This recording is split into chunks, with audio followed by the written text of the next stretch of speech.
It's finally happening. The PlayStation 5 will be revealed on June 4th at 4 p.m. Eastern Standard Time. Or will it? It's official. Or will it, though?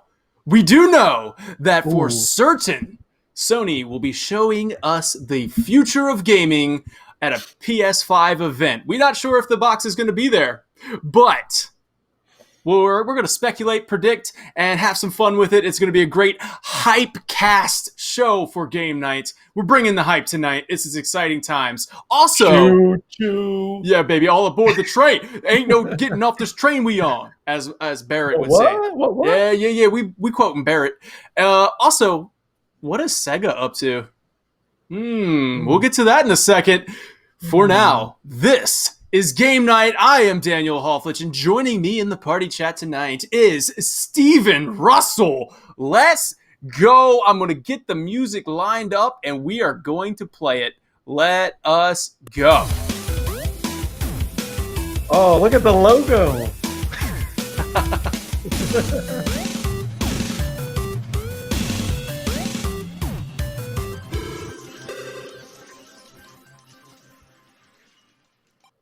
All right, we're back. Here we are. I love that. We're back. We're back. Getting the hang of we're getting the hang of it, man. What is it? Stage 10? Stage 10 TV is where we're broadcasting from. It's really sweet thing. We went through Skype. We've gone through Discord, Google. This is the best place that we can. I think we've tried everything at this point. I really do think we've tried everything. And this one captures the audio. Like, your audio from your stream is exactly the way it should sound from your microphone. So no more of that phone call quality stuff that we got from the other video streams. Yes. So we appreciate quality audio here at Game Night. That's right. So we've been using this one for the past couple of weeks, and it seems to be working out good. It's got a lot of cool features, like I can add music and screen overlays while we're talking. Really cool. So hey, like the one we just saw. Exactly, Steven. Wow. And we're not even sponsored by it. That wasn't even an advertisement for Stage 10. But if Stage 10 does happen to want to be a sponsor, we will not say no. We would absolutely not say no. Thank you. And we proudly support that watermark, even if we paid for it, Stage 10. All right, so Steven, we got a really good podcast tonight. I am super excited. I got my PlayStation shirt on. I'm hyped. We got things to talk about. There's a lot of stuff to talk about, Steven. The PlayStation 5 Future of Gaming event for June 4th at 4 p.m. Eastern Standard Time. This is exciting. Following our prediction podcast. Back an hour. Because I'm working at 4, so you're gonna have push it to 5. I'm gonna call. What's this? Jim Ryan? Is that who I got to talk to? Yeah, you got to talk to Jim Ryan. Yeah. Okay, that's no problem. I got it. Don't worry. Yeah, we got word from Jim Ryan on this podcast tonight. Of course, it was sourced from GamesIndustry.biz. He's not actually on our show, but we will source it. We will credit it. But yeah, he's got a lot to say about this event coming up and about the PS5. And we also have a lot to say. This is following our podcast, our prediction podcast from a week ago, when we were just talking about June, and Steven starting to look a lot like you have predicted the future. Maybe, I don't know. I might be right though. Starting to look a lot like Steven is going to be right.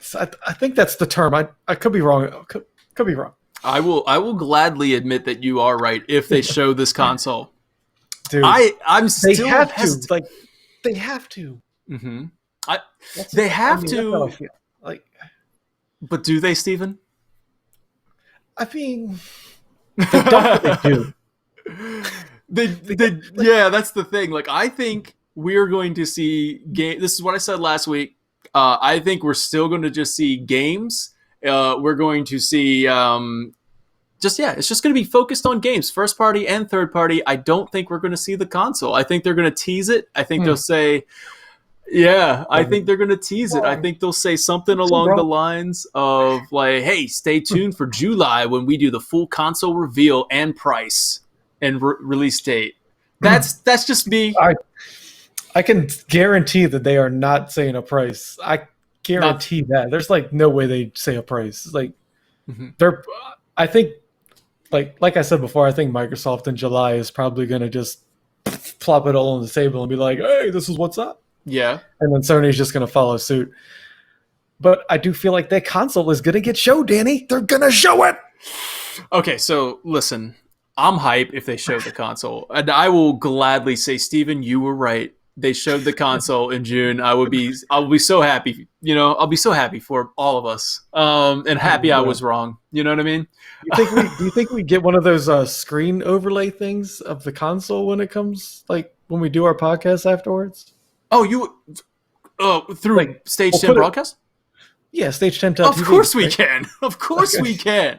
All right. For those who are listening to our podcast on the podcast services like Spotify and everywhere else you can listen to a podcast, we are broadcasting through Stage 10, and you can see our faces on anything like YouTube, Facebook, Twitch, Mixer. We're everywhere.com/game night hype. So check us out. Hype. Yeah. So listen, we were talking about price just a minute ago, and I have a quote from Jim Ryan. This is from the gamesindustry.biz. The writer was Christopher Dring. So we're going to gamesindustry.biz, and he says about the price. Let me bring this up because it's kind of interesting, man. He said the best. Okay, this is Jim Ryan. I think the best way that we can address this is by providing the best possible value proposition that we can. I don't necessarily mean the lowest price. Value is a combination of many things. In our area, it means games. It means number of games, depth of games, breadth of games, quality of games, and price of games. All of these things and how they avail themselves of the future set of the platform. I'm sorry, I think I messed that up. All of these things and how they avail themselves of the feature set of the platform. Yeah, that's how it was written, so I said it right. Quick question, though. Yeah. Where's your hair? I'm not a drastic man, but I got syrup in my beard, and one thing led to another. Oh, so you were like pulling it out, just I was syrup everywhere. So I shaved and then all the way up my head, and there goes the hair. Yep, there it just went. I got to tell you though, it feels much better. I like not having to worry about styling it or mustache getting all up in my mouth when I'm trying to eat. You know what I mean? So anyway, you looking mighty fresh. If you have the time to do it, man, you could look like Steven. You know what I mean? So there's the two that we have the two juxtapositions right here on the split screen. Like, boom. Yeah, you got the guy who's in quarantine who doesn't care about doing his hair, and then you have Steven who just is so fresh, probably the freshest on the show, the freshest on the show. I believe I'm going to change my gamer tag to Captain Dapper. Captain Dapper. Steven, what do you think of the price, man? What do you think? What do you think of that quote that I just read off? It makes me believe that they have a price point that they initially had gone into this, because what these companies do is they kind of factor in all the materials to build the thing, all the components, the controllers, everything. They try to come up with what is going to be a somewhat profitable thing. Mm-hmm. So I want to say that Sony is going to at least try to make some money on this console. Like, I don't think they want to go in looking for a loss, because they don't have that huge overhead like, say, Microsoft does, where Microsoft could literally sell it where they're losing like $50 on every console, and at the end of the day, that's chump change for them. Like, I think Sony has to make at least some money, even though they have really good software to kind of back up what they're doing. They still got to make some money on the hardware side of it. Well, yeah, you're absolutely right. I think that PlayStation is kind of in the situation where they're going to sell units. That, it's not going to be a matter of, hey, we need a undercut Xbox this time. No, they're fine. Like they could sell it for $100 more, and they're still going to sell PlayStation 5s. And at the end, like when you look at that, if you're PlayStation sitting around the board and you're like, we're going to make money off of it either way. Why would we, we're going to sell consoles. Why would we do this to ourselves? So I think we're going to see PlayStation at $4.99 and Xbox at $3.99. I think that's what's going to happen. And I think both. I'm going to agree. Yeah. Yeah. I think both of the competition is comfortable with their price. And I think they already know it. I think they're just kind of waiting so that they don't get the bad publicity. So, like, say if PlayStation goes first with the $4.99 and then Xbox comes in with the $3.99, I mean, either way, I guess it's going to be bad for PlayStation. But if you get it right first, if you're PlayStation, you say we're coming in at $4.99, and fans have accepted this as the next gen price. And, it's PlayStation, so everybody's on board with it. And then Xbox comes in and they say, our Xbox Series X is going to be $3.99. It's going to, of course, bring a lot of praise for Xbox, but it also is just kind of like, all right, well, we're good. You know what I mean? They've already accepted the PlayStation 5's price and the Xbox. But so I don't think you necessarily want Xbox to go first if you're PlayStation and you have a higher price. True. That does make sense. Mm-hmm. I do think, I won't say most, but a decent amount of gamers don't care about the price. Yeah, I'm personally one of those where price isn't going to sway me one way or the other. Like, I'll buy my Xbox first, and then I'll get a PS5, a little while down the road, not too long, but like I'm not going to buy both of them at launch because I literally don't have time to play both of them as it is. Right. But I always get both of them just because it's good to have those Sony exclusives to be able to hop onto and play. And that's really what it's about at the end of the day when it comes to buying a console, is which the controller's a big deal. It's like, which controller works best for you? Which type of games do you play? And I think when it comes to this console generation, the exclusives are actually going to be somewhat of a bigger deal because Microsoft is going to put more emphasis on it, as Sony did, like Sony did this generation. I mean, the past couple generations, Sony has really been kind of big on their exclusive. They kicked off the Uncharted series, Last of Us, God of War has been around since, PlayStation 2, I believe. But games like that are what people buy Sony consoles for. And, like, I can't say that's a bad thing because it's good to have great games to play that are just exclusive to that system. Yeah. But I think there's going to be a much bigger emphasis between both companies this time, whereas Microsoft was kind of relying on like Halo or Gears of War. I think Sony has a little bit more in their bank to go to than Microsoft is the past couple generations. Yes, and that's definitely going to be a interesting story to see how it all pans out, because Xbox has a lot of new acquisitions and they're all working on next gen games. So their exclusives are coming, and PlayStation has some good exclusives. And it's just like Jim Ryan said in that quote, it's all going to come down to their value that they offer, and that's exclusives and their games and how they have a wide range of these games that people just can't wait to play. So $4.99 doesn't sound like it's going to be a too surprising of a price announcement when they do it. If they said $5.99, I'd be like, holy shit, you guys are really pushing. They don't want to do the PS3 again. I was getting ready to say they don't want to do what happened to the PlayStation 3 at launch. No, that number. I never really liked the PlayStation 3 console. Like, the 2 was literally one of the best consoles of all time. Absolutely. And then I think they were kind of resting on their laurels a little bit with the 3. Like, I don't feel like they put together as good a console as they did with 2. Mm-hmm. So that's where Microsoft kind of kicked in and was like, hey, we're kind of winning this generation. Because if you do Microsoft actually seemed to have a bit more like exclusives that were better on 360 than they had on Xbox One. Now Sony needs a Halo, a first-person shooter that like is big For launch, That's are you the talking one thing. about for launch, Not or not just not in general? necessarily for launch, just in general, because Resistance was Killzone. Killzone was, I never really liked Killzone all that much. I think I don't know if it tried too hard to. I don't know. I just didn't like Killzone that much. It was okay, That's wasn't fair. that great. Mhm. But Halo is like Microsoft's crowning achievement that got Xbox on the map. Honestly, I don't know if Xbox, the original Xbox, didn't launch with Halo. I don't even know how good it would have done.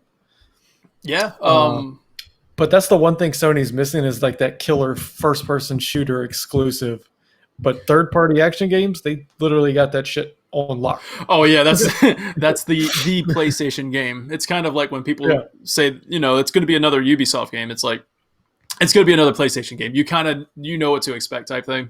Hmm. Yeah. Well, the interesting thing about as we're talking about games with PlayStation 5, I think it's kind of important that we quote or take a quote from that gamesindustry.biz once again.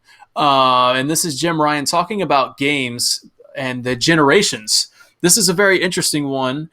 Here he goes. He goes, "We have always said that we believe in generations. We believe that when you all go we believe that when you go through all the trouble of creating a next-gen console, that it should include features and benefits that the previous generation does not include.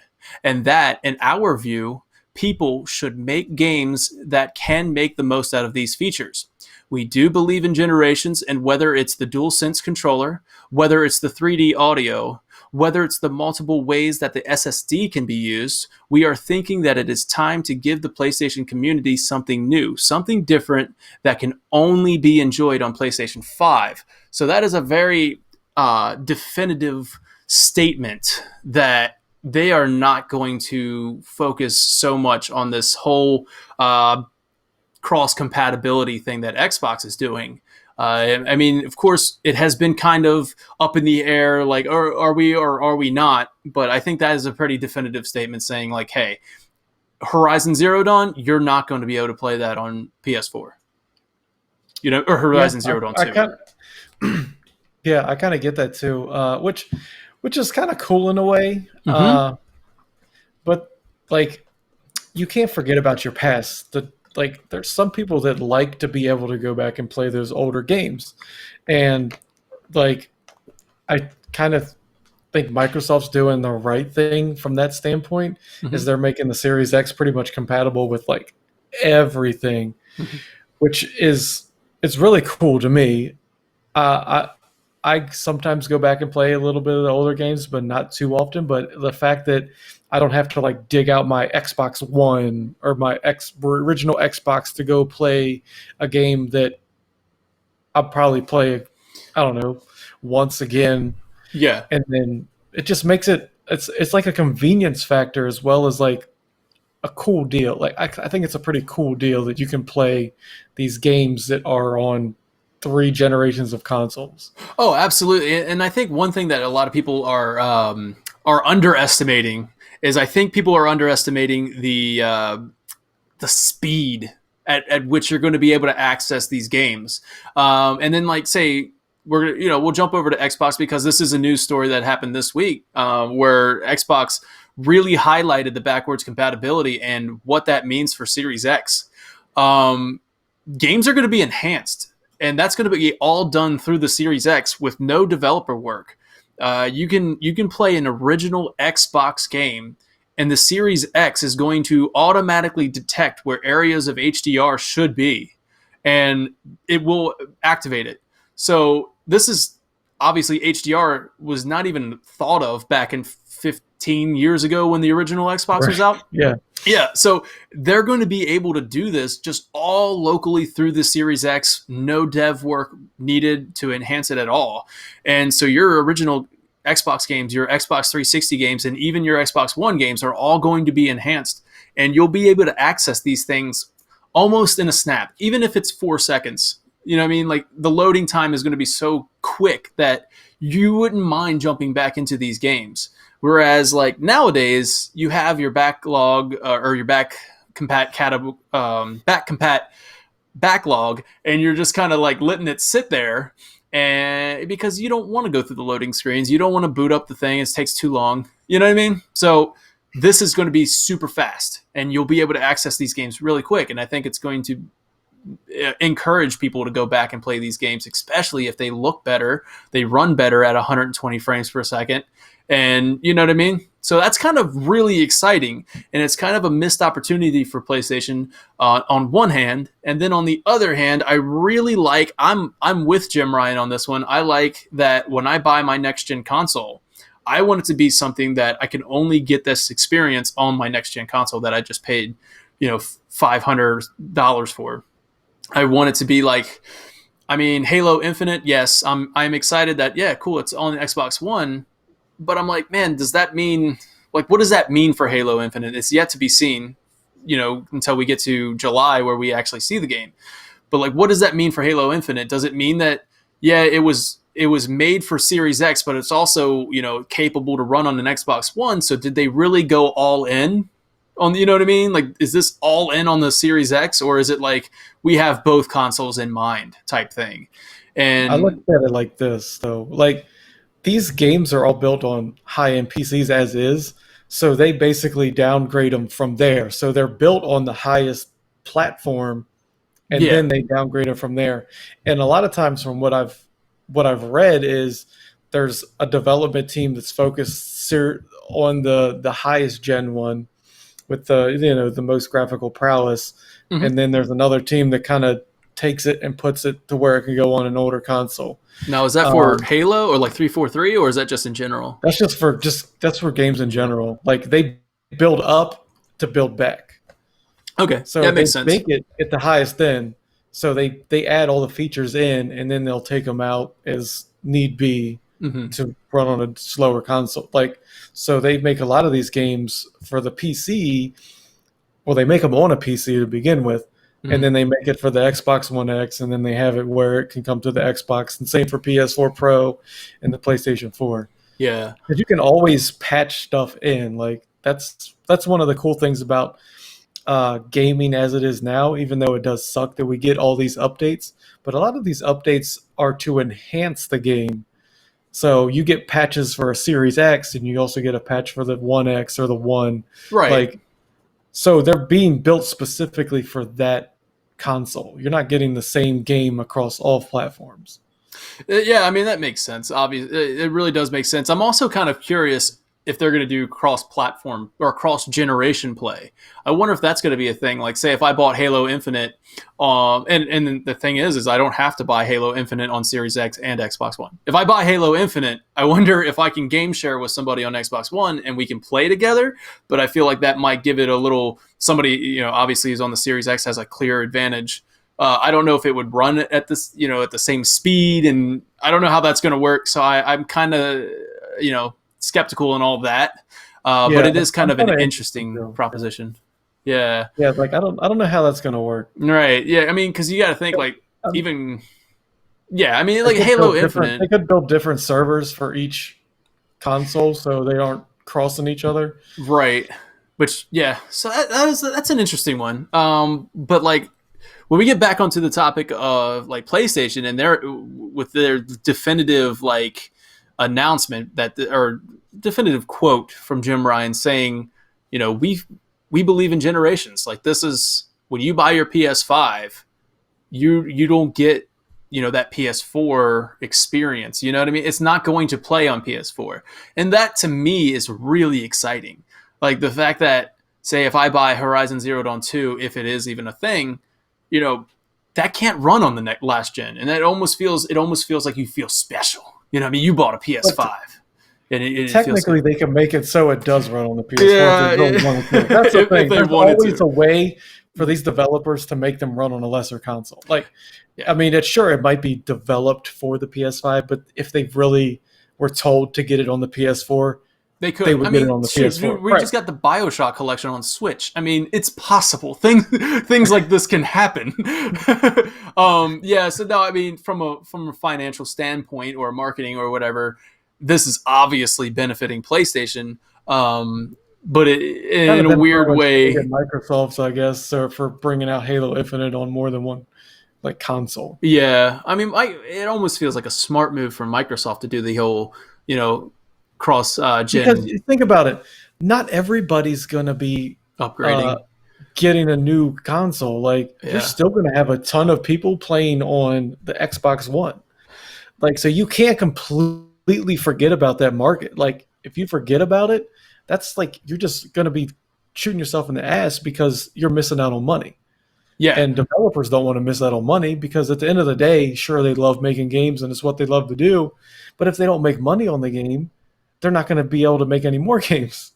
yeah. I mean, and to quote Jim Ryan again from GamesIndustry.biz, he says the speed in which players adopt the PS5 is important, but Sony does have that 100 million plus PS4 install base to fall back on.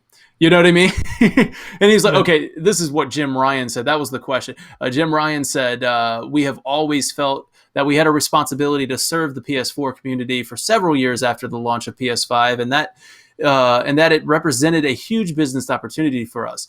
The numbers are quite straightforward. If you say in the broad brush figures that we have a community of 100 million PS4 owners right now, and in the first couple of years, I don't know, somewhere between 15 and 25 million migrate to PS5, that still leaves a huge number of people with the PS4.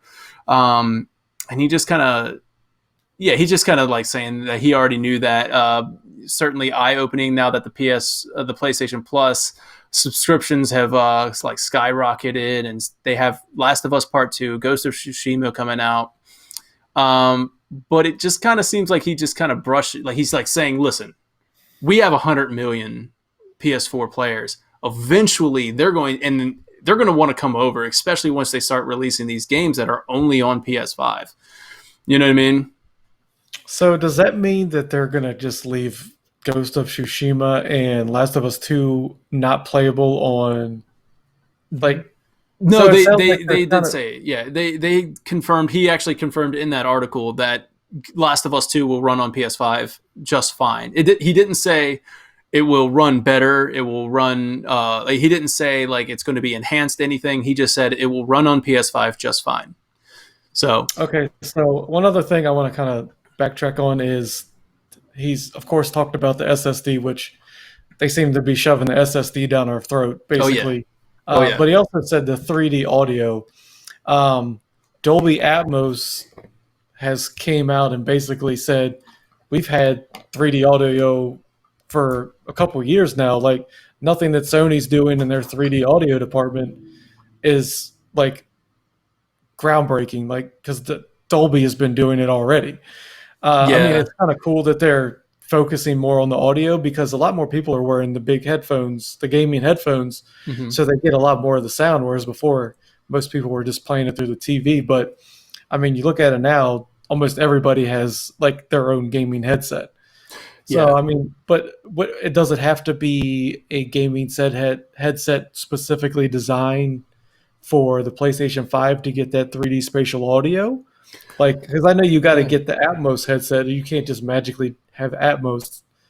Yeah, that is actually interesting. I don't know if you would need a specific set of headsets, but with as far as Dolby Atmos goes, they do try and like if you have a old Turtle Beach, they still like mimic Dolby Atmos the best it can. So if you have it activated, because my wife has old Turtle Beach, and it does try, but if you have it built specifically for Dolby Atmos, like the headset I have, it's amazing. That sound is amazing, and I think what they're trying to focus on with the PS5 with this whole 3D audio thing is I think it's going to be done natively, like through the actual console.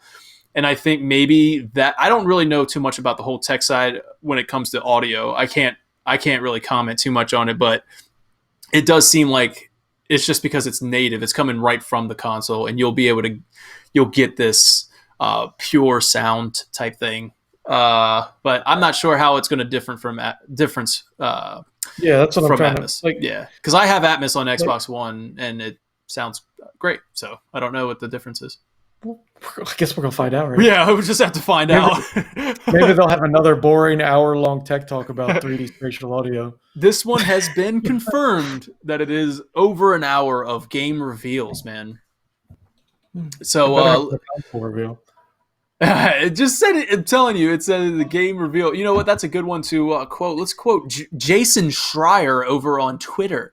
Says, "What does he say? Didn't he say something about the he doesn't think like what to expect? Right? Where's that at? That wasn't the one where what to expect. I couldn't find it. Yeah, where he was like he doesn't expect it to be showing any actual details on the console, like as far as here we go. I expect both first and third party games at the PS5 event. I wouldn't expect every single detail on the machine. I doubt they'll mention a price yet.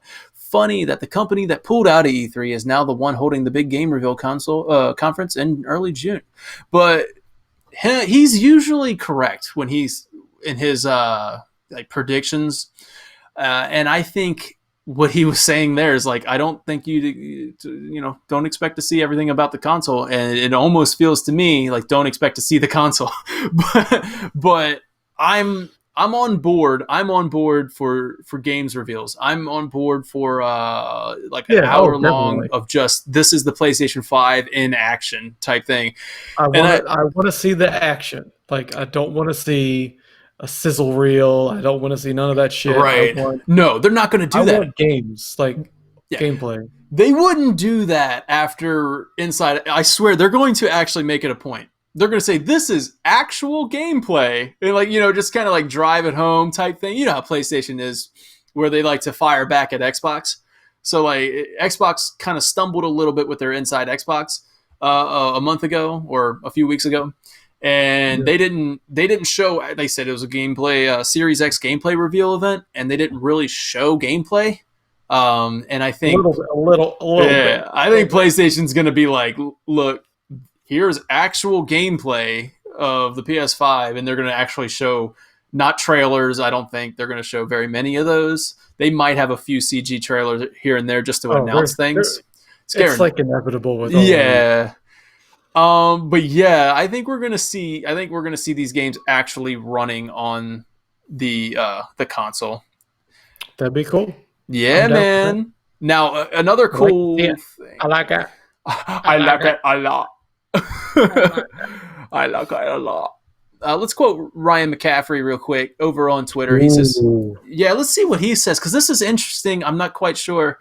Let's read it off and see what we think here. Again, Ryan McCaffrey on Twitter. Frankly, with Sony being the market leader, in my opinion, no matter which side you're on, it's on Microsoft to clearly message how their cross-gen strategy will still mean games take full advantage of the Series X, and that they're not held back, which of course they're not, just like PCs. So I guess this is also more or less confirms that Sony isn't doing an equivalent smart delivery, right? I'd lean hard into that over the next 6 months if I was Microsoft. That and Game Pass, that combination is a clear money saver for gamers. Now do $400 Series X, Phil. But like he's like straight up thinking that they're not doing a smart delivery, which I was kind of confused, but I guess I'm thinking about it. Maybe he means by smart delivery, he means that the games won't be enhanced. He didn't say that, but Last of Us is confirmed to be able to be played on the PS5. But as far as smart, you can play your PlayStation 4 copy of Last of Us 2 on PS5. That's what Jim Ryan said, and he said Last of Us 2 plays just fine on the PS5. So I think... I mean, I would hope so. Like, if it doesn't play fine on the PS5, something's wrong. Right. Well, I mean, I think a lot of people were wondering if these games that you bought for PS4 are going to be able to be played on the PS5. Kind of like smart delivery, but I think what Ryan McCaffrey thinks or means by smart delivery is that the game is going to be enhanced. So yeah, they did not announce anything like that, and from the sounds of it, I kind of agree with that. I don't think PlayStation is going to enhance Last of Us Part 2 or Ghost of Tsushima. I think you'll have to buy the definitive edition, in a year's time, where they kind of like Last of Us with the remastered one. Yeah, but that was the time of remasters when the PS4 and the Xbox. Always the time of remasters. Honestly. Yeah, they were just pumping out remasters. Everybody's clamoring for I want this game remastered. I want this game remade. Right, yeah. So I mean, that was different because games like now Microsoft is saying it is clearly possible. So I don't know. I think it would be a bad look to say here's the definitive edition. You know what I mean? It would. It really would. Considering Microsoft's doing what they're doing, like they got Cyberpunk 2077, you get the free upgraded version on Yeah. the Series X. Like things like that, like small little, like I mean, it's not a huge thing, but it's Mhm. still a pretty decent size. Yeah, because Like imagine it's if you taking care bought of the customer. yeah, imagine if you bought Cyberpunk for the I mean, I guess it's fine. Are they going to release a PS5 version of Cyberpunk 2077? And like will you have to Because buy that if you're there's been nothing stated about it, like them Yeah. doing the same thing for the No, PlayStation version. that's a very interesting. They need at this June 4th thing. They just need to clarify this. They need to get this to say they're doing it. You know what I mean? Otherwise, it's just going to be that looming question as we go into. And Microsoft needs to capitalize on it, especially if they find out PlayStation's not doing that. Oh, do it. It's something I think Sony has to clearly state, like, hey, if you do this, if you buy this on this, especially with uh, Ghost and Last of Us 2, like those are two pretty closely released games, not too far off from the release of the new console. Like they could easily upgrade those games. Like, Yeah, definitely. and I don't know. I feel like they have to do it. Like if they don't do it, it's gonna be a terrible PR hit Hmm. because Microsoft's throwing it out there big time.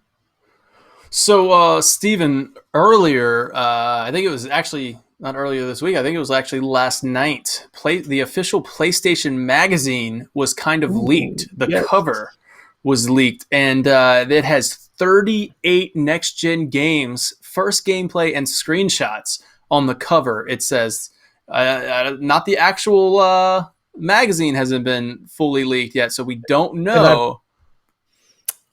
I believe it said that's coming out June 2nd, right? The PlayStation Yeah, magazine. yeah, and this is like so. This is weird. If it's going to come out June 2nd, then that would be 2 days 2 before. days before, yeah. That doesn't seem right. So they might even it said it's expected to go on sale June 2nd. And yeah, I'm that's interesting. That's interesting.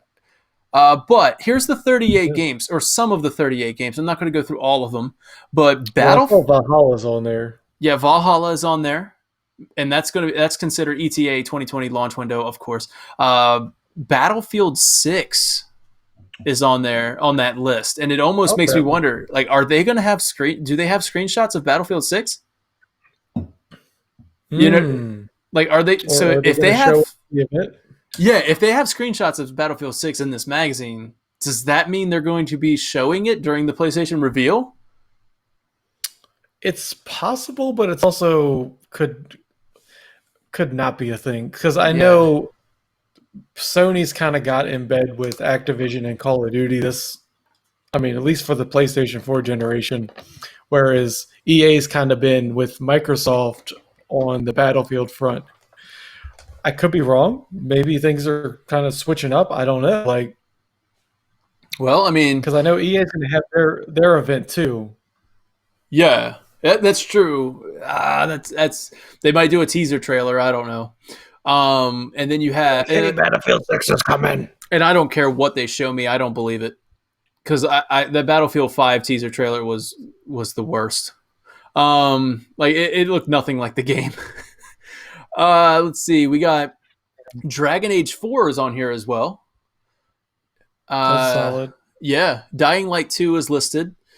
Of course, Mm, Godfall is on there, and I think Godfall is going to be their main launch hit title. for launch title. I don't think it's going to be Horizon Zero Dawn. In fact, Horizon Zero Dawn is not even listed. Let's see. That doesn't mean anything, I Daniel. know, I know. And who's to say this is? I mean, I don't know. Who's to say And this is we don't all even know if that's confirmed? real or not, right? Yeah. Let's see. Anything else exciting? Outriders is on there.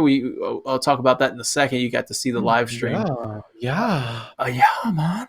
Quantum Era, don't know what that is. Rainbow Six Siege and Quarantine are on there. Scarlet Nexus, which what we thought was going to be an Xbox exclusive, that's on there, so I'm not sure. And then there was a game called Soulborn, which kind of got me. I was like, wait, what? Did they just combine the franchises? Yeah. What the heck, Dark Souls and Bloodborne? Yeah, no, it's actually this is obviously Pixel Mad Studios taking advantage of the name Soulsborne and just calling it Soulborn. It's a good way to get people interested in I mean, game. I was already immediately interested, and then I found out I was like, publisher Pixel Mad. That doesn't seem right. And then Starfield is listed. Elder Scrolls 6, Lord of the Rings Gollum, The Sims 5. Sold. Yeah. I can imagine like playing Sims on a console is a terrible idea.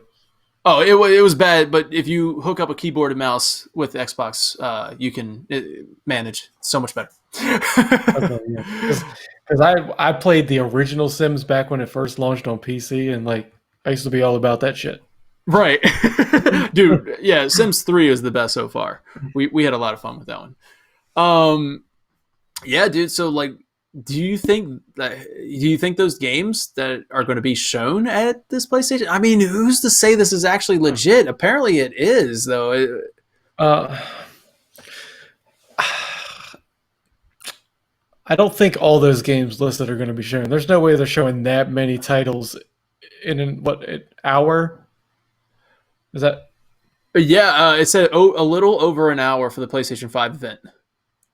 There's no way they're showing that many titles. No way. Like, I think some of the titles on there are obvious, like Valhalla and Battlefield 6. We all know there's going to be a new Battlefield at some point. I don't know, but like some of those just seem too obvious. Like, I think they're going to say Battlefield 6 for the EA show. So what did you think of the teaser that here we go. I want to see if I can get this to play, because this could be the boot up sound for PS5? For the PS5. So let me see if I can. I haven't heard this. Yeah, this should be interesting. Let's Reaction video. Dude, here we go. Is it showing? Let me go back here. We gotta go. We are here. Bear with me real quick so we can get this sound going. We're gonna swap out. We're gonna put this here. So who releases this stuff anyways? Like, okay, this.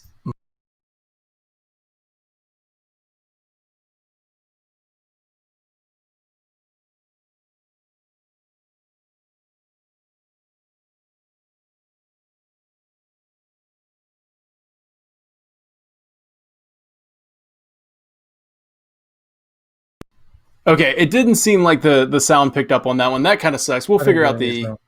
Yeah, we'll figure out the audio thing. But the teaser of the 5-second teaser that they posted on YouTube seems to have the boot up sound for the PS5. That in itself is. I thought that was going to be their announcement for next month. You know what I mean? The way things have been going with Sony, I thought that was going to be their announcement. You know what I mean? Here's the boot up sound.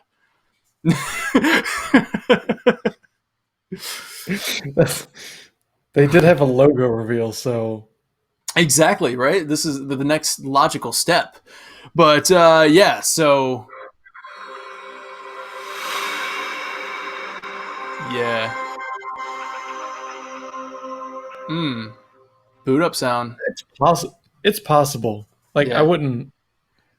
I think it's got that vibes of PS. It's got all that PlayStation vibes going on.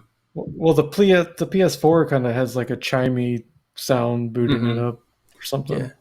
I like how they added a little more bass in this one. It seems boom, a little more powerful. So Steven, let's get to the wild. Speakers rumble. Let's get wild with this, man. What is going to be shown June 4th, man? Like, I know we did our predictions last week, but time has gone by. The console. The console will be The shown. console. Are they going to show it right off the bat, dude? Are they going to? They need. I feel like they No, should. hell no. That's not how Sony does it, dude. That's They not. wait till the end. They'll wait till the end. They'll wait till the end. It'll be kind of like, but wait, there's more, and then boom, here comes the Boom, console. console. It'll be like sitting on a stage by itself on a pedestal. Boom. So that's It's an like interesting one. That's an interesting thing. Will there be a stage? Like, are they going to do the black silhouettes like the in front, and then like kind of like have a stage presentation to try to make this thing seem like an epic spectacle, even though there's nobody in the audience? Will they have like cheering insert, you know what I mean? Insert cheer here, you know what I mean? Like, Well, maybe they'll do what Microsoft did at the Game Awards and just kind of have like a video kind of showing it. yeah, That's how they basically announced it. but that still at the Game Awards they had an audience, someone to react to it. This is such a weird time that they don't have anybody to react to it. They just kind of have to assume that people at home are going, "Yeah, that's awesome." But Well, if you think about it too, these state of plays don't have anybody reacting. that's true. You just They have could to just wait do it for like it. a state of play, honestly. I feel like PlayStation though. I feel like and that's a good quote there too, because this is actually this is good. This is relevant for what we're talking about here. The challenge I've said. This is Jim Ryan from Games or on the gamesindustry.biz. Right. I've been quoting this article all night, but that's the challenge I've set. Try to get the community as excited as if they were in the E3 auditorium. So like, But they bailed out of E3 like 2 years ago. right? I know, right? And then he mentions like, oh yeah, we don't have E3 or any of these other places to get PlayStation in the hands, but they probably would have had their PlayStation consoles at E3. I think they would have just done their like they wouldn't have had a booth. Like I think you could have played. Yeah, I don't know. Maybe you could have played Valhalla like on a PlayStation console, or teamed up with I'd be down somebody. with that. I really want to get my hands on that controller, honestly. Exactly. Like the more I see it, the more I like that controller, just like the overall style of it. Mm-hmm. Like, dude, if the PlayStation 5 had like the blue accents and shit on it, I'd be like, okay, that's cool. Because I like the accents on the blue controller itself, like how they kind of just come out the middle and yeah, it's so nice. It's so nice. I like it, dude. It's a nice looking controller. Oh man, yeah. Even though I don't really like like the Dualshock 4. I mean, it's okay. It's not that great. We did our I watched it. saw that. I put it on my list, man. I actually like it. It's number 3 on my list, the DualShock 4. I agree with you about the microphone and the speaker and stuff in it. I think that's neat. Yeah. The touchpad's pretty gimmicky. I don't think it's that cool or that great. Some games utilize I like the speaker. Yeah, I like the speaker and I like the controller. Not the controller, but the controller's it's a good controller. To me it's not great. Mm-hmm. But for playing like Last of Us on it, I think it's a perfectly fine controller. It depends on what you're playing, I think. I agree with Andrew the fact that playing a first-person shooter on it is it doesn't appeal to me that much. Maybe that's why they don't have first-person shooter. It could be. Microsoft definitely just the Xbox controller is so like versatile with what you can play on, and it feels like really good. Mm-hmm. I just don't like the thumbsticks in the middle all that much. Like they're okay, but I do like playing The Last of Us and clicking in the flashlight, like you said, and hearing the sound, and then beating on the controller when your flashlight battery starts dying. It's pretty cool. That's one thing I will give Sony some credit for is like Nintendo does like really gimmicky stuff with their controllers, but Sony kind of makes it not so gimmicky. They don't lean heavily into it. They're just like, oh, that's a cool feature. Let's just kind of put it in our controller. But with the DualSense though, it looks like that's something you really got to get your hands on. It seems, you know. I want to try that joint out. I can't wait, dude. Oh man, see that's the thing. Like we're not going to. There's not going to be an E3. Nobody's going to be able to get their hands on this controller. You know what I mean? Like you can. And it's not like You know, back in the old days when you could like go to GameStop or Walmart or Best Buy and they have the system sitting out there where you can like play it. Right? Hmm. You're not going to be able to do that stuff for who knows how long at this point. Like, Yeah, what are they going to it's have true. someone standing next to it, wiping it down every time someone uses it? Right. Like, that's the thing in the past, dude. I used to love going to Walmart and Toys R just Us. playing in the video. I have my neck all cricked up like this. Yeah. Oh god, a cramp. Oh god. Playing the same demo over and over. Blockbusters, Toys R Us, those little stations where you can play the game. Mom's over in the shoe section shopping. You boys just go to the video game. Go Just play. go there. Okay, Mom, let's go. Granted, Target still has those Nintendo stations out where you can play the game. Nintendo keeping it alive, It's man. still out.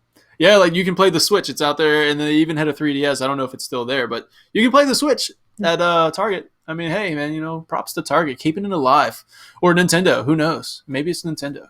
Probably they're paying them money. But yeah, that's like As much money as Nintendo's been making during this quarantine with all these console sales. Mm-hmm. That I don't really understand. That, yeah, I was like, that I don't really understand. There's really zero games out right now except for if you like Animal Crossing. That's your thing. It's not like I think Animal Crossing was a pretty huge seller, honestly. Oh yeah, I mean people love. It's not me, not my game. I don't get it. Yeah, not my game. I'll admit it. I used to play Farmville on Facebook. I think that's about the extent of what I would do with something like that. Right? I watched highlight reels, like the highlight reel on Kotaku, and they showed like that Animal Crossing highlight, and I'm just like, what was so special about the bees? Bees jumped out of the beehive. I don't. Why is that? Why is that exciting? I mean, somebody fill me in here. But okay, cool. Whatever floats your boat, dude. Yeah, I'm not gonna bash on it. People like that game, but I don't. Dude, to quote Phil Spencer, he was like, he had a podcast with Reggie Fils-Aimé, bro. So I saw that, but I didn't actually like listen to it or anything. You should. Phil comes on near the end of the podcast, but honest Phil, man, honest Phil, Mr. Spence. He's the best thing that ever happened to Xbox. He's so honest, but he was like, hey, we got to meet him. Remember? We 3 times for some of us. Yeah, for some of us. Some of us in the FanFest community. Sorry, but I got to talk to him 3 times, man. It was crazy. But he's so honest. But in this podcast, he's like a down to earth dude. Yeah. And if Reggie asked, like, you got the Xbox One or the Xbox Series X coming out, how you feeling? And he was just like, look, man, it's, to quote him, he just said it's how do you make someone feel, like what they're playing when all they can do is see it? You know what I mean? Like, that's a paraphrase, but like that's how he was saying. Like, he's just like, you can't go get your hands on at E3 this year, and people can't spread like the word, like, or you can't 1,000 people or whatever, or thousands of people who attend E3 and get their hands on it and be excited about it. Now you can't. And he's like, so how do you, and this applies to the DualSense, like, how do you convey like something that you're supposed to feel, DualSense, when all you can do is see it? You can only got one sense in hearing, I guess, whatever. But you get the idea. Like, it's like, how do you convey like this is how it feels to play the DualSense with the adaptive triggers, and then like Xbox when they're talking about their 120 frames per second on old games. Like, how do you make people feel that or see that and feel it when their when their computers and live streams can't do 120 frames per second at 4K? You know what I mean? So like, how are you going to convey this? And so I think that was kind of cool. He was like, that's the challenge. And he goes on to say a lot more about it, and I think it's a really cool podcast. And of course, Reggie is the man too. So, and they're kind of like their relationship is kind of fun to follow. But yeah, he talks about that. He talks about how when he inherited the mess as head of Xbox. Dude, he just straight up said, like, he didn't call out any names. He just said, yeah, the biggest challenge, because they asked him what his biggest challenge was, and he was just kind of like, biggest challenge was stepping into head of Xbox during a time when the crew had lost faith in leadership. And he was like, I'm not talking about just one person. He's like, I'm talking about just leadership. You know, like people lost faith in leadership. They would come up to me just like, oh, what are we doing? And, like, and I'm like, dude, honest Phil. Just saying it like it is, man. And honestly, most of these companies aren't like that though. Like, especially in like the gaming industry, like I think Phil tries to bridge the gap between this whole console war crap. Like, it's the console war is stupid. Like, you can like more than one console. You don't just because you play on one console doesn't make it better than the other one. The only thing makes it better is in your own mind. So, and that's the way I look at it. But a lot of people don't see it. They're like, "Oh, the PlayStation's so much better. The Xbox is so much better." It's like they're both good in their own way. It's just a matter of how your mind perceives which one is better. There's no statistical way to say this one's better than this one. It's a culmination of things that happen in your mind. So the only people that are kind of keeping this console war alive are like the fanboys and immature shitheads like that. Like, dude, just play games, man. I'm just happy to play games. Like, we live in a world where we can play video games 24/7 if we wanted to. Like, we have games at our disposal. Like, we don't have to go to a store to buy them. We don't have to, wait till Walmart opens or GameStop opens. We can literally just go on our console and play any game we want. And like, it doesn't matter what console you play on, as long as you're having a good time playing games. Like, who gives a shit? Like, dude, I prefer the Xbox, but I actually enjoy playing on a PlayStation from time to time. Yeah. Like, it's whatever, dude. Like, yeah, I mean, I just get annoyed when I'm sitting there scrolling through Facebook and someone posts like, "Hey, I just got an Xbox. What games are good?" And this first person's like, "You should have got a PlayStation 4." Like, the first thing, it doesn't matter what. Yeah, like, the first thing I was even going to do as a kind of a side quest or whatever for the show. It just like unpopular opinion, and just like post in IGN or wherever, and just like post a comment saying, "Oh yeah, dude, I'm excited about this," and then just read off all the comments you get. I think that's going to be an exciting. We'll implement that in the next one, but because you get the fanboys, like you said, man, and like that was actually that was well spoken. That was nice. I mean, look, I'm wearing a PlayStation shirt right now, but I wore an Xbox shirt in like 2 podcasts ago. You know what I mean? I don't care. I'm just really excited about games in general. You know what I mean? I just love games, man. Yeah, I just love games. So, but the fanboys, in a weird kind of way, it's just funny. It just makes it interesting, I guess. I don't know. Like these fanboys out there, they make it fun, I guess. I don't know. It gives these companies that make posts on like Twitter and Facebook and stuff, people commenting on it. That's all they want. Oh, it drives engagement. Drives engagement, man. They could care less what they're saying in there, but as long as you see like article about a PlayStation 5 and there's like 100 comments on it, or article about Xbox and there's 100 comments on it, guarantee within the first 3 or 4 comments someone's like, Xbox sucks or PlayStation sucks. Oh yeah, guaranteed. I mean, like, look, listen, I think Xbox fans have probably become a little more humbled. I don't know, I don't see that as many comments about like, yo, your PlayStation sucks, except for when they announced the 12 teraflops. That then they came out, oh yeah, here we go, all over you, we lost the battle, man, but we're coming back, whatever. But it makes it interesting. I don't necessarily think the war needs. I love the battle. I think it keeps things exciting. I think if PlayStation like makes fun of Xbox on Friday coming out and saying like, hey, here's actual gameplay. You know what I mean? Because this is a gameplay reveal. I think that's kind of funny. Hey man, take a jab, whatever. It doesn't. You know what I mean? It's healthy competition. That's fine. Like, it's just when people take it way too seriously and are so deep in the fanboy part of it that it just like I can't even talk to you anymore just because your mind's so closed off. Yeah, that's when it gets just annoying, when you have the fanboys that just are not open-minded. So it doesn't matter if PlayStation releases a crappy system. They're going to buy it because that's where they, you know what I mean? That's where they are. That's what side they chose, and it doesn't matter what's going to happen. And I think PlayStation's taking advantage. Versus light, baby. Yeah. PlayStation is taking advantage of it, man. It's like, yeah, it's black and white. It's a clear PlayStation fan and a clear Xbox fan. And then you got us in the middle who are just excited to play some games and enjoy the competition. You know what I mean? Games, man. Yeah. Yeah. And PlayStation is banking on that. Trust me. 100 million install base on PS4, hoping that they're all fanboys. You know what I mean? Like, just come on over PS5. Now, if you strictly play mobile, you're a different kind of animal.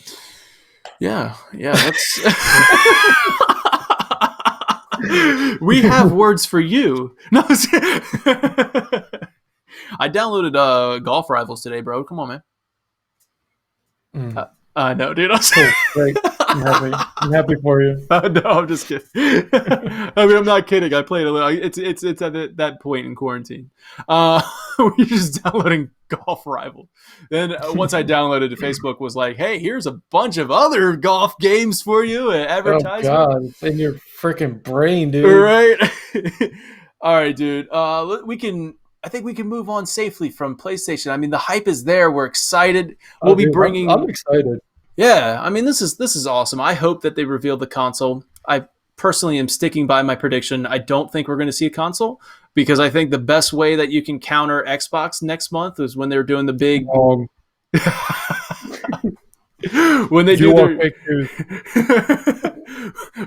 their big, when Xbox does their big first party reveal, man, like the best way you can counter game announcements is with hardware announcements. Like, okay. You do got a point there. Yeah. I'll give you that one. Like, okay. But then it gets complicated if it gets complicated if you release a price and a PlayStation that says, "Hey, here we're $4.99," and Xbox has already said, "Hey, we're $3.99." Then it gets complicated. But I would like to see like a flip-flop of last generation or this generation. Yeah. Microsoft came out at 5, I believe, and Sony did the 400 one. Yeah. That was right? Yeah, because it was bundled with a Kinect. Like, it was forced with the Kinect.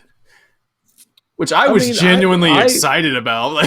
I liked having the Kinect, dude. I liked being able to walk into my room and be like, "Yo, Xbox, turn the fuck on!" Like, but now now my Google does it, so I'm just like, "Yo, Google, what's up?" Yeah, Xbox World, baby. Yeah. Now Google does it. Now I can just hold down the Pixel and just be like, "Yo, listen, turn my Xbox on, please." My Google was listening to me. Yeah. Always listening, making sure they're listening. Now they're going to give you advertisements for golf. They heard me say golf, and they were like, "Okay, here's some golf games." All right, Steven. Get me out of here. Dude, me and my wife are doing a experiment. We're doing an experiment. You can say it. Yeah, we're doing an experiment. The word was going to come to me. I just start talking, and then eventually, sometimes I just start talking, and then I don't know where I'm going with it until the thought hits me. But you're hosting a podcast, Danny. We're going to do an experiment where I'm just going to start saying pizza, like just randomly throughout the day. Like, dude, I love pizza, and then just see if Google says something. It gives me pizza advertisements. All right, I gotta go. Alana is live right now. Oh, dude, you have your chance, man. You have your chance to get on screen with Alana. She's playing Maneater. Send her an invite. Just turn it down. Send her an invite to come into this podcast. All right, before we go off the rails here, there is a few more things that we can cover. June 24th is an Avengers sneak peek.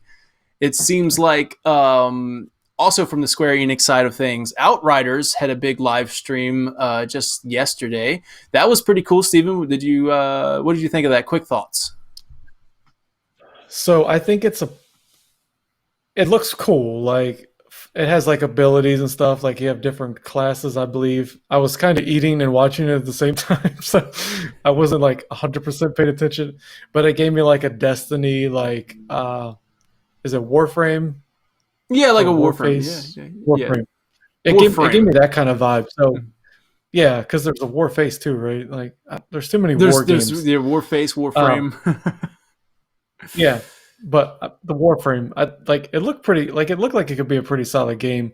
I want to watch it. Probably go back and watch it a little bit more. Mm-hmm. But it looks like the abilities and stuff look pretty cool. Like, it sounds like you and your friends can do co-op missions, and you can use say one person's this class, another person's this class, and you like hit your abilities at the same time, it actually like makes it a bigger ability. It just enhances each other's ability in a combination. Kind of like when you're playing like an Avengers where Thor like smashes the shield and it does a Oh, okay, yeah, okay. stuff like that. You can combine them. That's kind of cool. Anthem. It's like Anthem. So I was just about to say. Yeah.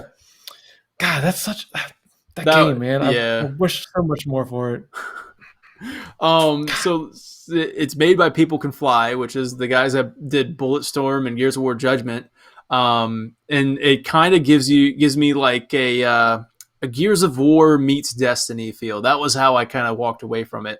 I was like, this is. I saw you comment that, yeah. Yeah, and I was like, that's kind of cool. I really enjoyed that. And then I come to find out there's no microtransactions and no microtransaction and no loot boxes.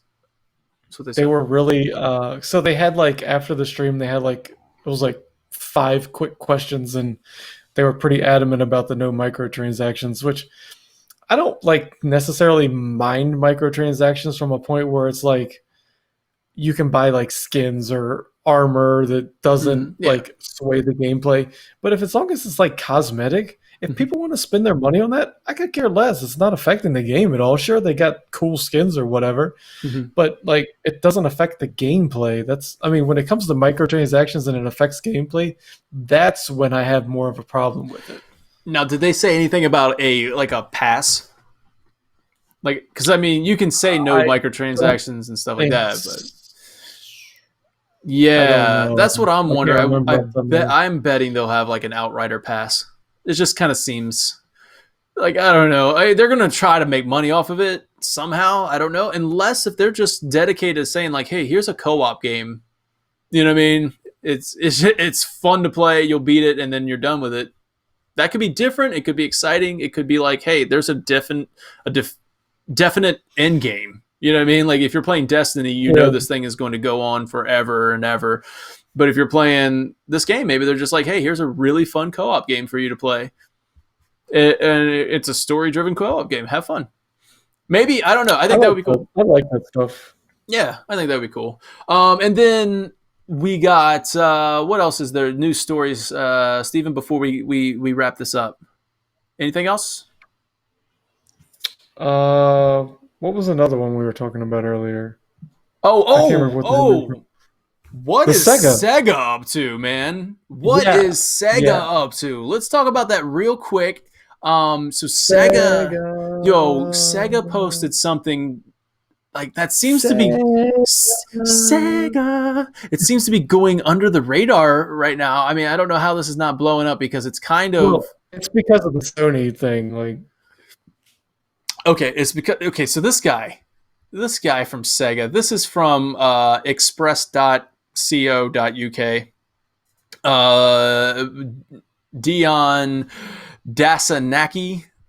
I think I probably did not say that right. I'll put the link in the. Probably butchered the shit out of that. Yeah, I'll put the link in the comment or whatever in the description.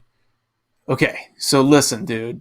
Listen, this was oh god. I'm definitely gonna ruin this name. Nishikawa-san. Nishikawa-san. This is from an article in the June 4th issue of. It'll appear in the June 4th issue of Famitsu. Okay, he said that the news will rile up the games industry, and that it is an exclusive scoop about a game company that everyone loves. The journalist later reportedly confirmed that the incoming announcement was released to Sega. All right? And then he says, in my column next week, in the next week issue of Famitsu is crazy. I got a huge scoop. It's a world premiere article. It gets better, Stephen. An exclusive. It may not be whatever this, whatever. Let's just skip to it. Let's get to it, dude. Let's skip to the good part. It's a scoop from a game company that everyone loves. It's an insane scoop. Last year, Wired got the exclusive story on the PlayStation 5, right? Other media didn't. It's that level of scoop. I interviewed a certain company's executive and technical staff. It's really revolutionary. Really, it's a revolution. Steven, Whoa. these are words that get you hype. Listen as we continue. Okay, it is a scoop as major as the PlayStation 5 scoop. I just want to say that in advance. Okay? I can't say anything more here, but it's okay for me to tease it. Laughs. And then finally, the last one, it'll rile up the games industry. All of that was quoting this guy on the link in the description below. His name is Nishikawa. Steven. Did all that hype tire you out? Yeah, sorry. It's all right. It can't be a console. It cannot. There's no way it's a Sega console. What? It's no way. No way, dude. No way it's hardware. I think this guy is just really trying to bring attention to his article. Now, what it could be is a handheld deal. Competing with Switch, because Switch is kind of in its league of its own, kind of owning that market.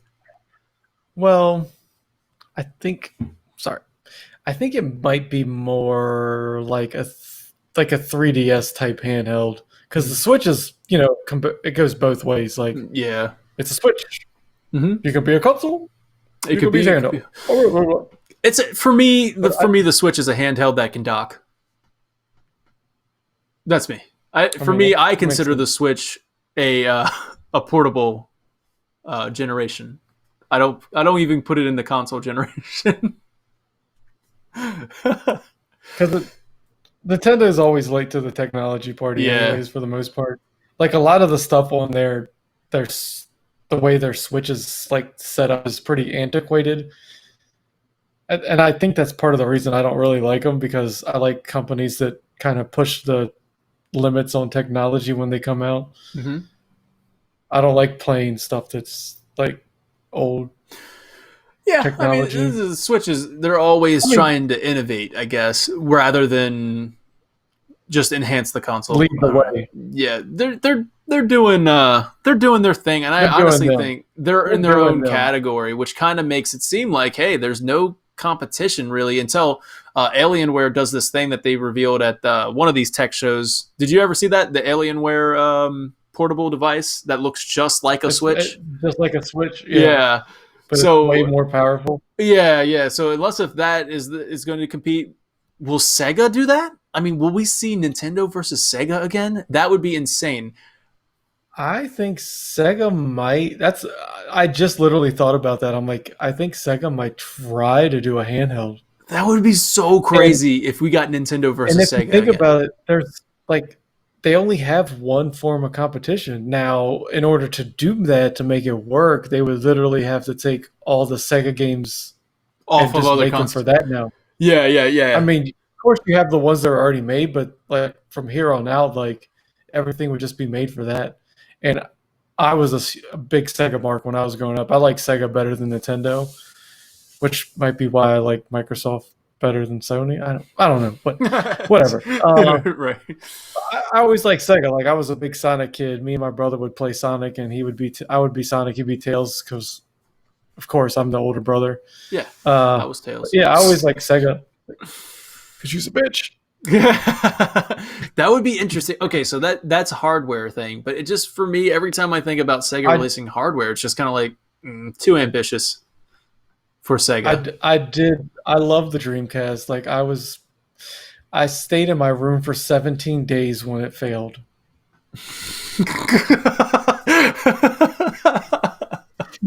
But no, I did really like the Dreamcast. That honestly is one in my top 5 controllers of all time. Yeah, I mean, I brought that as an honorable mention. I loved how like the controllers, like the triggers lined up right with the buttons. It felt comfortable. But yeah, that is it's just so weird to speculate of what there is something that is interesting. It's rumored for June 4th. I think that'd be a bad. Depending on how big the announcement really is, I feel like that'd be a bad move. Is it a combination announcement? Do we see Sega at PlayStation announcing some kind of exclusivity thing? Like hey, we're now part of PlayStation's umbrella.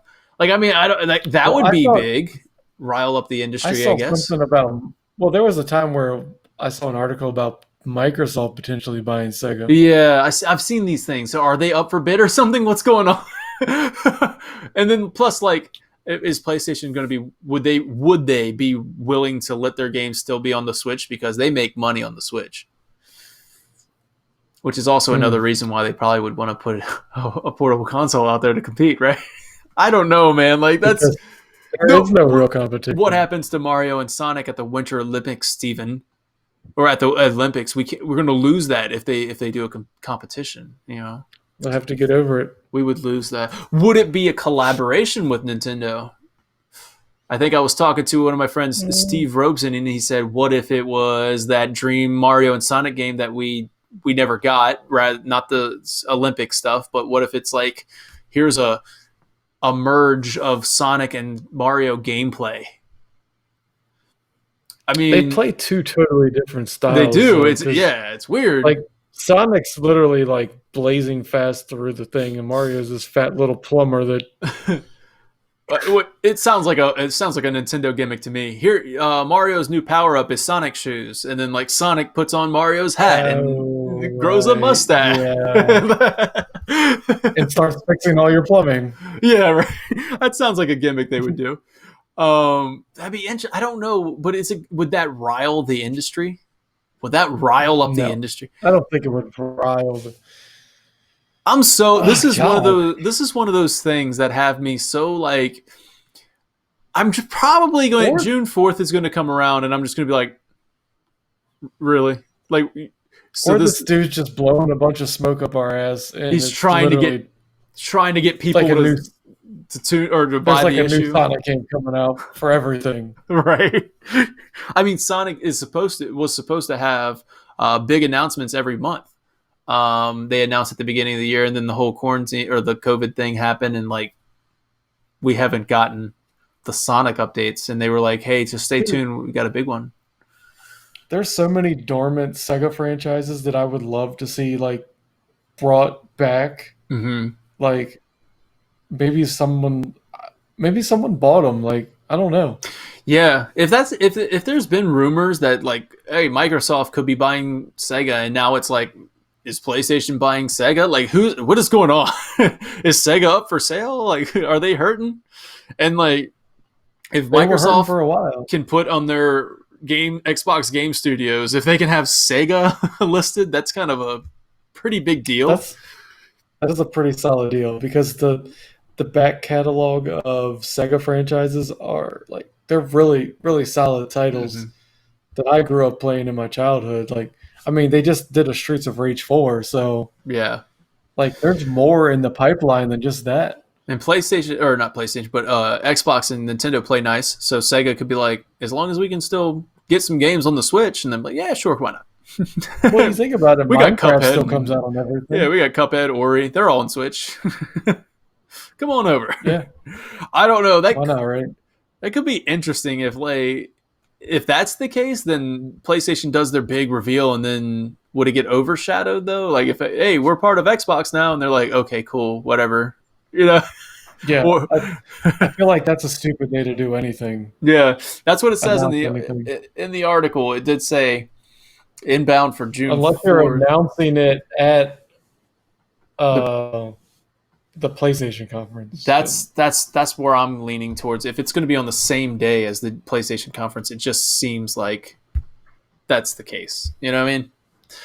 So, anyways, man, I want to kind of. Like, I'm putting this out there. Hopefully that people have clicked into this video because I really want to know what they think before June 4th. Like, fire off in the comments like what you think is what Sega's going to do. Yeah, I would love to see that. So I hope a lot of people click into because I'm going to separate this video of the podcast and just post it separately and try to get you guys to comment because I want to hear what your thoughts are. Yeah. So Steven, that one kind of concludes our podcast. We almost forgot about that. I know, and now I'm like, that's the article I'm most curious about. I mean, of course, I'm most hype about the PlayStation announcement. I'm most curious about the Sega thing. Like the way that this guy describes it, it's just like, what are you doing right now? What are you doing? As big as the PlayStation 5? You gotta think it's the 29th now. Like that's not very far away. No, next Thursday we'll have reaction videos to come after the. We're not going to do a live reaction, but we'll do a reaction immediately after. I think of the whole PlayStation conference. That'll be pretty exciting if you can do Oh, that. does that mean you're inviting me back? Yeah, I would love to have you back for a reaction. It'll probably be me, you, and Peter. No, I'll think about it. All right, dude. Well, don't make me talk to Peter alone. Just kidding. He might get drunk and try to hit on you. Oh yeah, I'm from Baltimore. Fucking Ravens, yeah. Bring on the purple. Can I just say how much I miss E3? Oh, dude, yes. That one is actually going to be a topic for one of these podcasts. In fact, it'll probably be around the time of E3 and the Summer of Games thing that's going on with IGN. I just want to pose or just do a topic.